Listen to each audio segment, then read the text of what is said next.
I was in college and my father started the first Xi'an Famous Foods in the basement of a mall called Golden Shopping Mall in Flushing. When I joined, my father said, you have to learn business from the bottom. So what did I do in 2009? I probably spent a lot of time in the kitchen, cashiering, taking out the trash, doing all the things that I'm good at, which is not much. And slowly learning how to cook things, and to the point where after a year or so, I know how everything is made in the stores, and really understand the operations. And then I could move on to the next step of really furthering operations in the business. I do not see it as just a business. I see it as something that's very personal to me, where everything has to be in line with my personal goals. So for me, yes, profits are important, but I'd rather people understand our food better. I'm actually very active. I'm very outspoken about Asian American identity and all that. So I think that our food is somewhat of a way to sort of address that issue, to make people more knowledgeable of Chinese culture.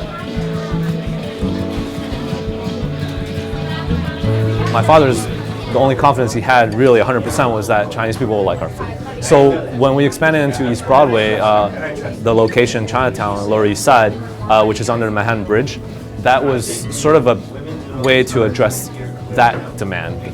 But it just so happens that we discovered everyone sort of likes our food, not just Chinese people. So, and with that, I selected the next location, sort of seeing what the crowd is, understanding the market, understanding the culture of things, and when people ask us where we want to expand to, we consider that, and then we also consider our own perspective, my own perspective on things, and putting it together. What do I know? What are people saying? Does it make sense together?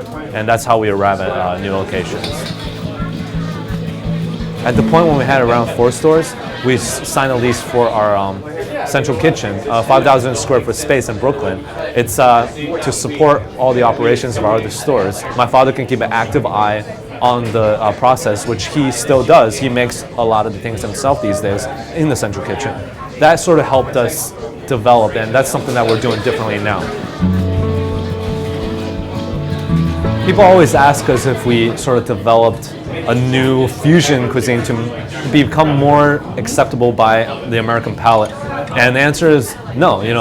We haven't changed anything about it. The way that we became so successful is because our authenticity. That's also one of our important points. I always say our food is authentic, it's fast, and it's affordable. Those 3 points are very important to us, and we're not going to sacrifice authenticity because that's a very important part of our identity. So when it comes to growth, I want to expand at a stable rate. I don't want to expand, to a point where I'm selling out, to the point where I'm just trying to hit the numbers, like 50% growth this year, 15% cost reduction.